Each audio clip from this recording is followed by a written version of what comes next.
What is up, everyone? My name is Megan Melatello. I am here in Wasilla, Alaska at Alaskan Dream Botanicals. They're a manufacturer here in Alaska that is making soaps, shampoos, conditioners, lots of things, over 900 SKUs. So we're gonna get a tour from Jared and Renee. Let's go inside and see what they got. This is our retail frontage. We do offer everything in our line in our own retail front, and we are working on getting set up to do a refillery. So you can either bring back in our containers or your own containers and fill it with our liquids for cheaper.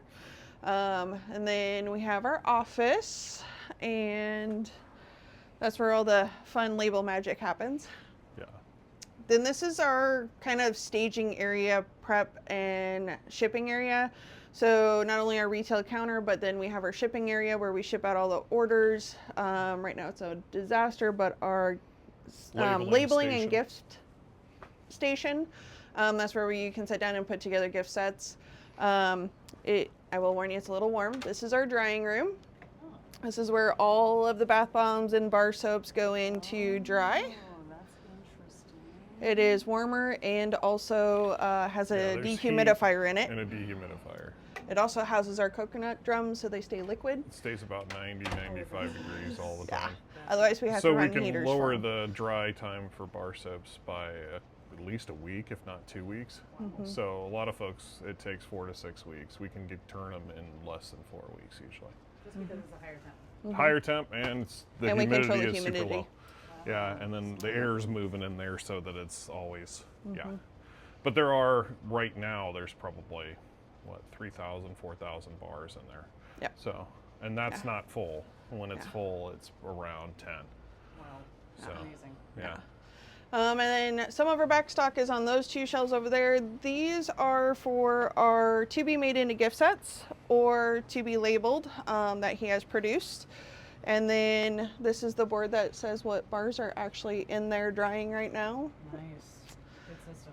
Yeah. We're starting. We're getting a lot better with it. And then we have more of our storage back there. And then this is what we call the kitchen. But this is where he makes the vast majority of stuff, and he makes it the non-toxic or non-caustic, I guess I should say. So the lye-related things or things that have heavy amounts of acid in it, we do in the back. But everything else he makes in here, like the lip balms, the body butters, the lotions, things like that. And then in here, I don't know, this is where he does the more caustic stuff. So the lye tanks and all that are over there. He makes the liquid and the bar soaps back here. We also do the candles. We have storage up top for boxes or containers, or a lot of our show kit stuff is up there. And then we also distill our own water because we go through hundreds of gallons of it. We used to wipe out Walmart every spring. Yeah, we used to go to all the Walmarts, Freddy's, and Three Bears and buy all their distilled water. Yeah. Which I'm sure other people were pretty irritated with too. So we were like, we got to find a solution for this. And we ended up finding the Durastills, which are electric, though I'll warn, it raises the electric bill significantly and produces 16,000 BTUs an hour. Yeah. We heat the shop with it in the winter, so we empty all of our drums, because we've got 3 or 4 of them right now that are just for the distilled water. We empty those out through the end of the summer, fall, and then in the winter we just run that to heat the shop, basically supplement the heat. Yeah, though my electric goes up, my gas was only $16 last January. Yeah, which is crazy for a commercial site, so. Yeah, so, but yeah, then this is where we also store like the drums of castor oil and all that, and then beeswax, also my candle jars, stuff like that is all back here. Nice Yep. space. Lye tanks, mixing tanks for bar soaps. That's my bar soap batching tank, which it's a little dirty right now. And then the liquid soap tank, which the liquid soap one's 25 gallons. The bar soap one is 35, I think. When did you guys start upgrading your equipment? That Scale? started before we moved in here. We did that melter. So it's been what, 4 or 5 years? 5 years ago? 5 years ago. So at one point I was doing all of the liquid soaps in 5-gallon double boilers, and it just got to the it was ridiculous. I was literally running 2 double boilers all day, every day, just to try to keep up with what we were doing then, which was nothing compared to what we're doing now. And it's time to upgrade again, because this is only a 25-gallon system, and in the spring, we go through probably 300 gallons of liquid soap, and then we also do, in addition to that, like another 100 conditioner and 150 lotion too. So those are all things that I could do in a bigger mixing vessel, heating vessel like that too. We started 10 years ago As Alaskan a Dream business. Botanicals, Yeah. We started making this for ourselves way before that. We started making it because of my allergies. So I'm highly allergic to sulfates and a lot of other preservatives. Yeah. So we started out with bar soap, laundry soap, and other things. And then as I wanted things, we figured out how to make them. But we ended up one year giving them out as gifts, and everyone's like, oh, you should sell these. We're like, okay. So we tried a market. Rabbit Creek actually was our first one. Yeah. Did really well. We had 4 scents of lip balms. 4 flavors of lip balm, yeah. And And then 8 maybe types of bars, I think. 8 and scents body of bars butter. and body And that's butter. it. And that we was had it. Same for maybe Yeah. 6 or 8 body butter types. Yeah. And we did that. We were like, holy We cow, it pretty would- much sold all the body butter we brought. Yeah. We sold damn near all the soap we brought and all the lip balms. Yeah. Like, we were out of stuff at the end of that. We're like, holy, there's something to this. Yeah. So we figured, okay, well, This let's could try be a this. thing. So we ended up working in and getting our business name and everything going, and started doing more markets. And then we started doing wholesale 2 years after that.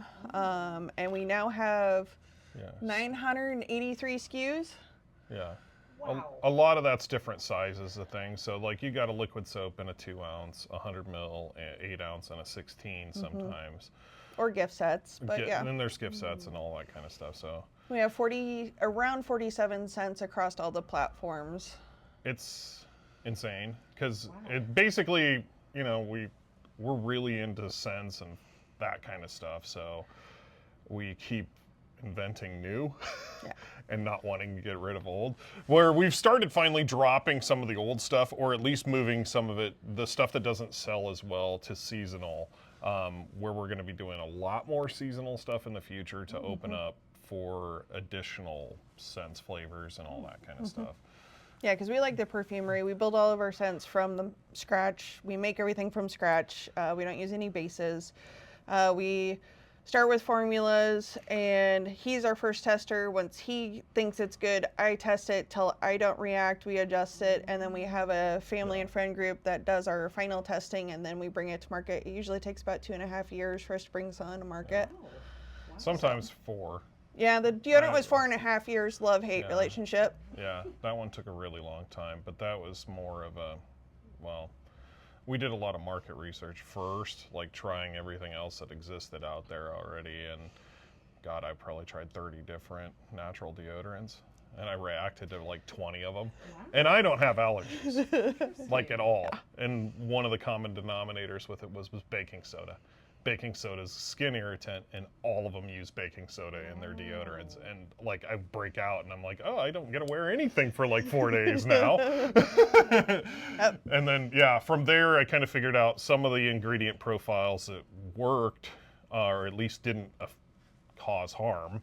And then we started from there, kind of building it from the ground up, because the hope was with doing the 30 different ones that, hey, I'll find something that just works, and then I could just use somebody else's stuff. But at the end of it, it was like, well, none of these really work that well. There's a lot more stuff on the market now, and more of it, there's better stuff that exists now, nationally at least. But it's still, comparing ours to like some of the big ones, like you see the Lume stuff that's out there and advertised. We have tons of people who are like, I've done both. Yours is way better. Which is kind of funny because it's like, oh, really? Okay. Yeah, the bug spray took 4 years as well. Because that one, I just kept trying stuff. I'm like, this just doesn't work. And we tried a whole bunch of natural ones. The only one that ever really worked out of the naturals was what that Repel stuff, and then Repel lemon eucalyptus one. yeah, and all the other ones are like, oh well, it doesn't smell as strong as eucalyptus. I'm like, yeah, but it also doesn't work. So the bottom line is, it's gotta work. Otherwise, I'm just gonna get eaten alive.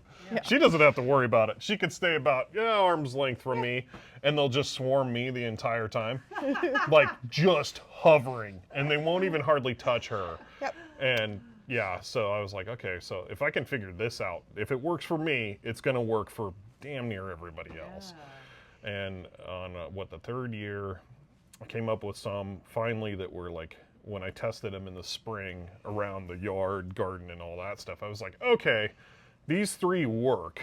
Like, I don't know how well each one of them compared to one another. Or like, okay, let's go to Fairbanks. Let's go do some hiking and fishing and stuff, and we'll test them all there. And then once we did that, it was like within the first day, I was like, oh, this is the one. I'm like, the other 2, they work, but they don't work like this one. And it was night and day differences. Like, they'd still hover, but they wouldn't land. Yeah. And it's like, okay. So I'm finally get to the point where it actually has a good insect repellent. And then we have to do the normal testing for it too, for shelf stability, temperature, light stability, and all that stuff. Like, I've got a centrifuge and all that to spin things out to see how long it'll last, which are all fun toys and all, but it's like, okay, so in the past, like when we were doing the original stuff, I didn't have all the fancy kit to do the testing with. So it literally took a year to get through, like, okay, this is shelf stable for minimum of 1 year, so we're good. Yep. Yeah, and we make sure all of our products are sulfate, paraben, and phthalate-free. We even now our scent manufacturer that we're working with, they actually manufacture the scents for us, and they actually do the testing to verify and give us the results that they are sulfate, paraben, and phthalate-free. So they do a Prop 65 certified thing, basically, where they'll go through and all the ingredients that go in, they verify that they're all compliant with Prop 65 out of California, which is probably the most strict. It's more strict than the EU stuff. EU, which is something we have to comply with because eventually we're going to start selling in the EU. Because right now, I think, what was it last summer, our hits from the EU were like 4,000 hits over, On your website? Yeah. Amazing. And we so it's all like Germans, because there's tons of Germans who come. And we have emails from people in Germany and France and in like, the UK that they're like, when can you sell here? I want your stuff. They've come and visited, found it, and they want more. Yeah. So. Amazing. So that's something we got to work towards it when we have time. When we have time. We'll work on that. You get this one. Uniquely Alaskan. Well, we use a lot of wild gathered and also things that I grow in the garden, because I garden a whole lot of stuff. It's not an enormous garden, but around the property I try to plant a lot of the native species and things like that we use in the product. So we do that. We spend a good deal of time doing Alaskan things. Yeah. So a lot of the stuff that we do on a regular basis is like, okay, well, most of what's on the market doesn't necessarily fit for that. Scent-wise is what a lot of it was in the past, because it was like, okay, well, either they do like a plain Jane, they're just scenting with this essential oil or something like that, which is kind of boring. It's always either just floral or mint. Like, those are the only options you get for most people. Yep. We do lavender and mint. In stuff with other things, where a lot of other companies will do just like everything is just a couple cents. But we do anything from like more cologne to citrus. We do a lot of foodie. We do a lot of outdoors. Like our walk in the woods smells like walking through a hemlock forest or down in Girdwood. And so we kind of went through where we were and try and figure out, what does it smell like? What does it invoke feeling wise? Yeah, and go from there. What do you mean when you say foodie? So we have it's called sourdough spritzer, but it smells like a cherry limeade. That one. And then we also do ones that are like Bear's Cash, which is honey and vanilla. We do Hatcher Might Pass be able to leak in blueberry. that. This is the blueberry one. That one's really popular too. This is easy. We try and this is easier to use smell a spritzer. berries from Alaska, Yeah. like cranberry, blueberry. So yeah. And then even with our fireweed, it's not the floral side of it, it's the herbal side, more the tea or the herb. So yeah. Interesting. We do a lot of fishing, hiking. We used to do a ton of hiking and backpacking. I haven't been able to the last few years because we've just been working. Unfortunately. There's weeks where we'll log 100 hours plus. So yeah, it's Each? yeah, Wow. yeah. Wow. When did you move into this facility? We've been- 4 years ago, a little over 4 years ago. it's been 4 years already. Nice. Yeah. Which, when we first moved in, we're like, oh, we got all this space. This is going to be great. And now we're like, Yeah, oh my last God, forever. this is so cramped. Yeah, my office and soon-to-be shed and part of my Yep. garage are all filled up again At the with house. packaging. Yeah, because we cleared everything out of the house because the garage was basically where I was doing all the caustic stuff at the house, which we have a 3-car garage. It's freaking huge. And the kitchen we were using primarily, but we had so much stuff in that house. We had 2 spare bedrooms that were just back stock and raw materials and stuff like that. We moved it all out of there, but now it's all filling back up because we just don't have space here. It's like, especially when it comes to packaging. Packaging, it's like either you buy a ton of it and you get a good price or decent price, or you buy a small amount and you get gouged. Yeah. What's the biggest challenge that you're facing as an Alaskan manufacturer right now? It's the shipping. It's always the shipping. Shipping and finding materials, Yeah. finding packaging. We try and locally source as much as we can, but there's also certain times where, like right now with Alaskan beeswax, we try and get as much as we can, but all of the suppliers we can get to use, we wipe them out, so we still have to supplement from lower 48. So it's one of those, we try and get as much from here as we possibly can, but we're growing enough that it's like, oh, okay, we don't want to like take everything. And then the biggest thing is probably shipping, logistics to always- get it here. We're fortunate enough, we have the room to a point and the ability to buy things by the pallet Yeah. or the drum, but not everybody does. Yeah. I like to buy things in the big quantities to begin with, just because, one, you get a better price, and secondly, the recycling aspect of it is a lot better when you're just bringing in one of something versus, I got all these 8-ounce bottles and there's 100 of them. I hate that. I really hate that. So everything I just try to do in bulk. Yeah. But yeah, that's probably our number one. Right now, finding things is a little difficult too. This year, certain things, sourcing them have been a lot harder, like glass, anything plastic, a lot of stuff with tariffs.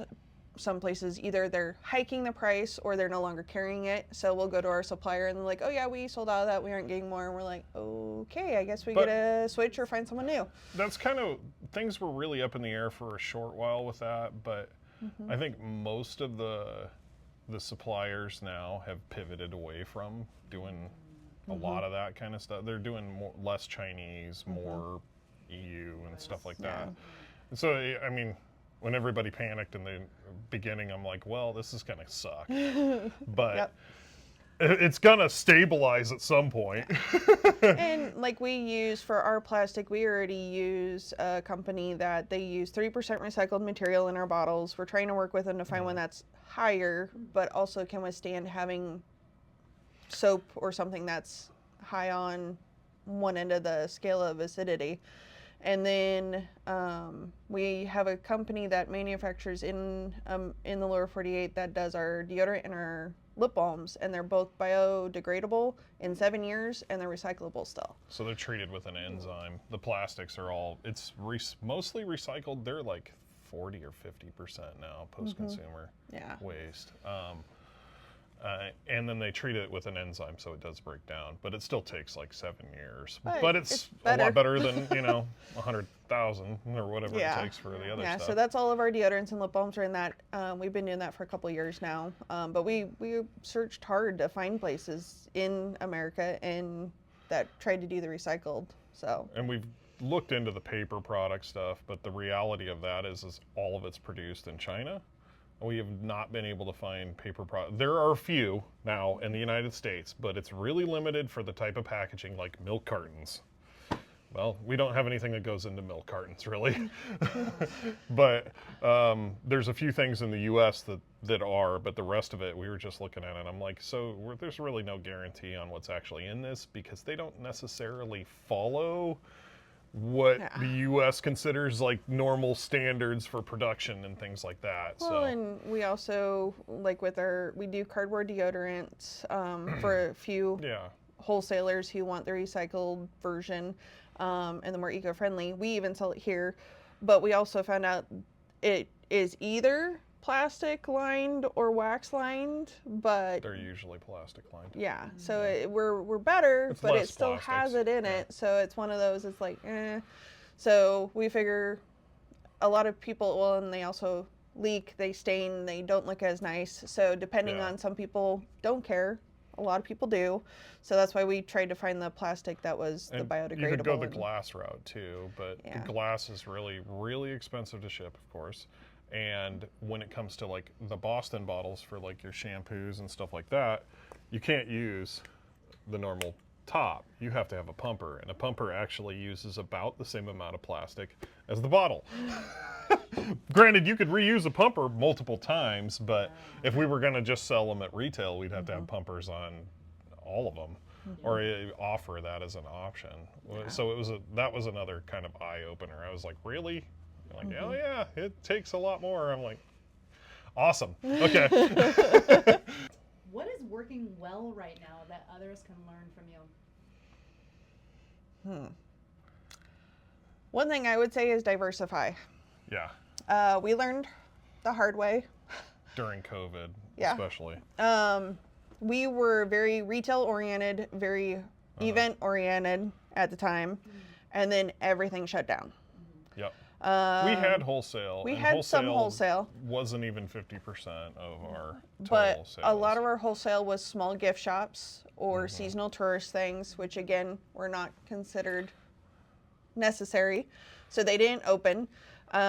We actually went into that year with our highest wholesale show sales in January, and by the end of March we had 2 orders left. Yeah. It was a huge wholesale show for us that year. There's so many people there. It was so great. Yeah. We're like, oh, so pumped up and ready. And then everything gets shut down. So Everyone cancels. At that point, we kind of made it our mission. We really hit our online hard. So we have an online store, and we've really focused on it. We also hit wholesale, but we also went into hitting hotels or cruise ships or B&Bs to be in the rooms. Is the main thing we focused on. And then we've also, at that point, we really hit hard to try and get into the big box stores like Walmart or Three Bears because they stayed open. That was actually our first move, as we were looking at things and we're like, yeah, it's pretty much the big box stores are allowed to stay open, and basically just because they have the money and power to sue the government to stay open. Whereas all the small people, they're just SOL, which really sucks. But the reality is like, and when we started talking it over about doing big box like Walmart and stuff like that, the reality sunk in that, hey, the customer that goes there isn't the customer that also goes to the smaller gift shop. They don't go to the smaller mercantiles and things like that where most of our product is always, we're going to hit a completely different demographic. We're probably about 80% wholesale between in-room hotels, B&Bs, cruise lines, and then the actual gift shops and the big box stores. So wholesale can actually be broken into just wholesale type product and then bulk.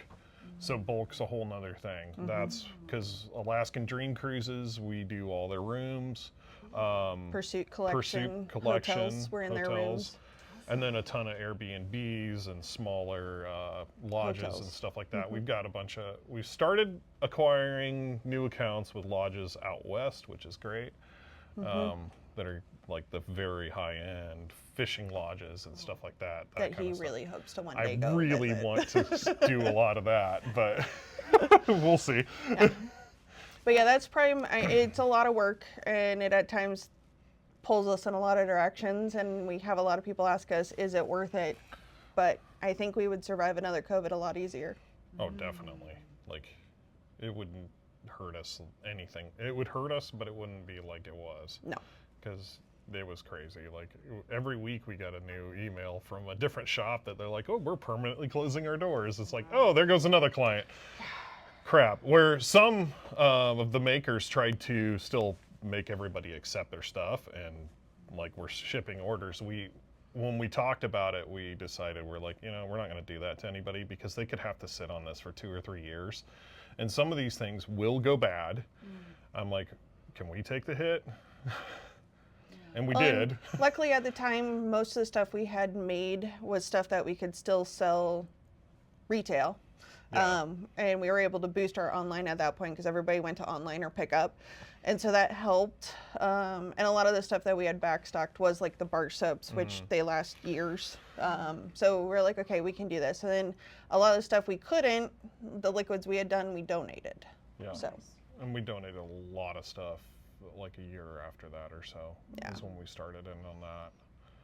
But we call it non-perishable items, like our bar soaps and stuff like that. Just, they're still perishable, but you got like 8 years. So we don't consider those, and the lip balms are another thing, salves that last a really, really long shelf time. But our other stuff, like the liquids are they're on the clock. You got 1 to 2 years, and you're gonna have to toss them usually. And that's just because we stay all natural. We don't use heavy preservatives and things, so they won't last forever. Yeah. And the commercial product, they're usually pumping up the preservatives to the point where they can keep it for 3 to 4 years, but you're using a lot more of these other things that aren't necessarily good for you. Well, they're at least not good for your microbiome. One of the biggest things I think that would help a lot of, at least manufacturers especially, would be help with transportation. There's a lot of people we know that are other entrepreneurs, other business owners, that they're creating their own co-ops in order to afford a pallet to come up. But it'd be nice if organizations or the government or somebody would have a listing that you even knew there was another person out there interested. Just because, like, we use like citric acid for an example. Well, that's something that a lot of food companies or brewers or we do, and you could get kind of people from all walks together interested and in it. Just randomly calling up a brewery and being like, hey, do you want to go in together for citric acid is not always the easiest thing to do. Honestly, I think the main thing that if you were talking about something like that would be a logistics company to move stuff back and forth from the lower 48. Consolidate. Where they just consolidate various, you could get some really small players into the mix as well, but really We've worked with bigger players, but not huge.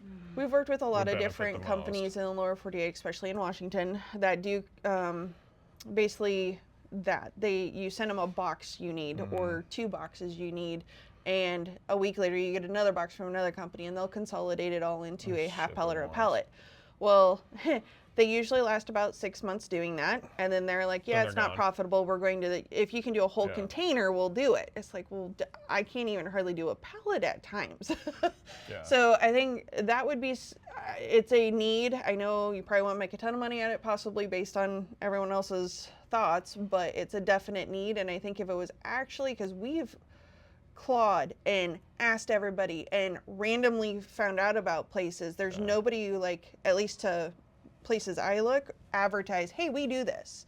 And I think if more people knew it was out there and where to go, they'd probably get more business too. Yeah. But Well, the consolidation thing, like, there's been a couple companies that we've worked with. They're like, oh, well, we just don't have enough clients. It's not worth it for us. I'm like, but you've never advertised. Like, we never saw any kind of like marketing or anything. Yeah, just because they don't. Oh, get we're enough going to people offer doing this, but never let everybody know. So I don't know. That's yeah. But yeah, because the few word of we've mouth used, helps, but it moves a lot slower than if you were just. The few we've used sending have out mostly flyers or been by word of mouth, or we just randomly came across them on an internet search because we were trying to find someone who could ship something for us. Well, and half the consolidators we looked into, it was like, okay, well, their price is higher than what we're getting for LTL, so why is we're better off just sending the one box. buying bigger bulk. Yeah. We have a couple different things on the horizon.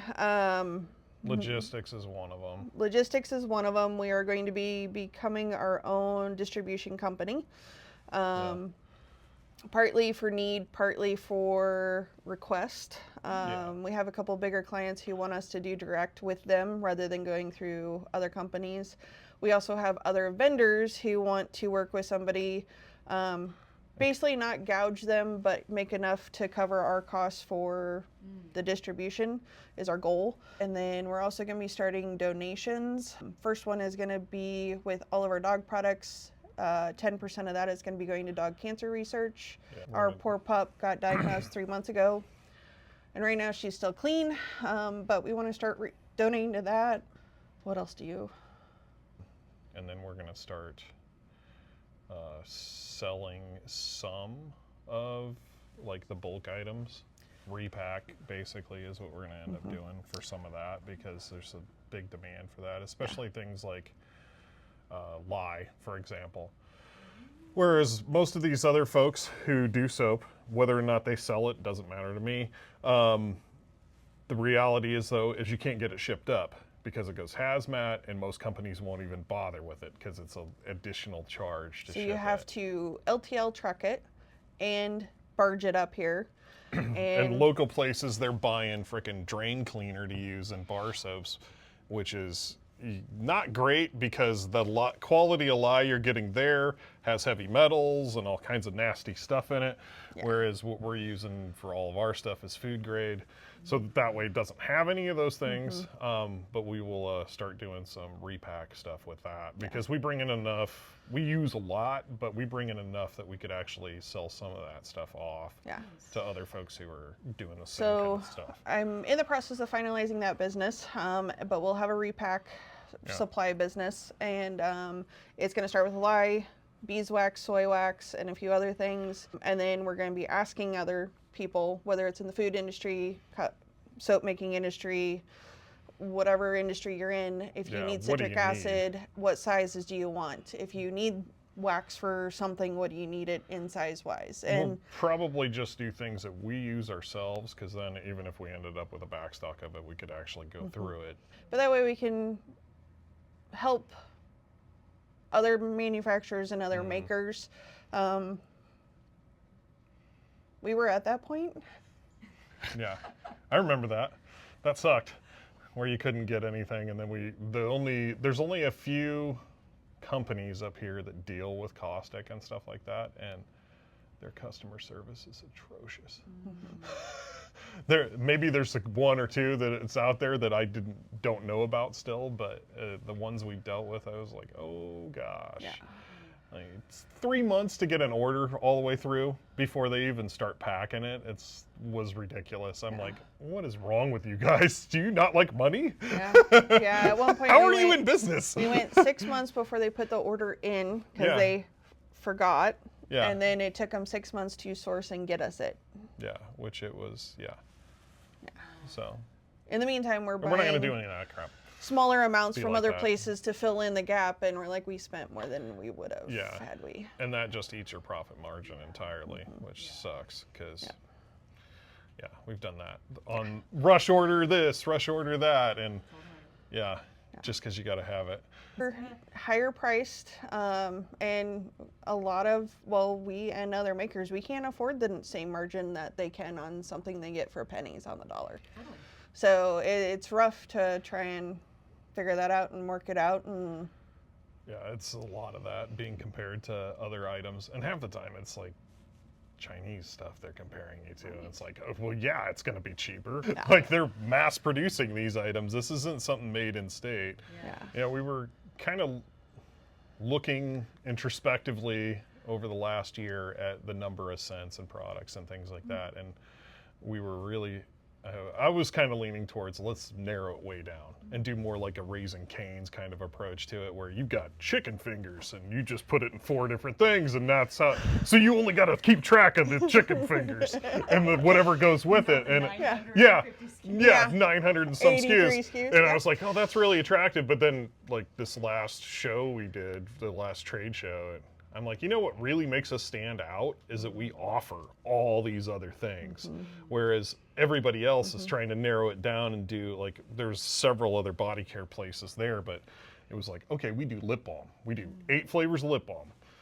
That's it. Well, we do 16, and then we do, 900 other things. So the folks that would stop at those booths, and then once they figure it out, they're like, oh, well, it's kind of like a one-stop. Like, yes, that's what we want you to think. Yeah. So we've kind of gone, we want to keep the same amount of variety, but For management purposes on our front, Yeah. we're going to be switching our retail side of it Yeah. at least to being more of a seasonal rotation. Right now we are debuting our fall collection, and then we'll have a winter, a spring, and a summer. And for retail purposes, like management online, in our storefront, or at trade shows or shows we go to for events, it'll be the seasonal scents for that time frame. for that time frame. Along with our Plus core our ones. core ones. We have, well, we started with a dozen, but I think we're up to 16 that we'll always have. Yeah. And 16 then or 18. that will open us up not that that we many, can that we can start bringing in new scents, because we have several on the docket we want to bring in. Yeah. But we, like I said, we have 47 scents or flavors across everything, and it's a lot. It's a lot to keep in backstock. It's a lot to keep track of. So the core group we'll do the seasonals, but what this will actually allow, the seasonals will be out once a year for like 3 months apiece, of course. And then this is going to allow us to make a lot more new stuff and fun stuff and rotate new things in. And that was kind of the conclusion we came to, is we're like, you know what? Let's go the other direction. Let's just run with it and offer even more variety, because the differences in like a shampoo that's scented with, let's say, like the Chinook or whatever, versus sourdough spritzer is literally the scent. Like the rest of it basically stays the same. So it's a minimal kind of difference in input. I mean, it's another thing to keep track of, but it's only one thing. It's not like I'm building from the base up for the whole thing. And we're going to be having with. our 10-year anniversry is technically this November. So we're working on events and specials and things for that, including a new scent. That'll be our anniversary scent. So, Nice. yeah. The last component's on its way. Our actual shop is in Wasilla. We're basically just a block and a half south of the Parks Highway on KGB Road. Retail hours we do Wednesday through Saturday. 10 to 4. Online, you can find us at Oh, yeah. www.alaskadreambotanicals.com. Alaskan Dream Botanicals. AlaskanDreamBotanicals.com. It's long, I know. Yeah, and then wholesale. There's a lot. Bump it up. Yep. Yeah. All very intimidating. Exciting and terrifying. Okay, well, thanks, guys.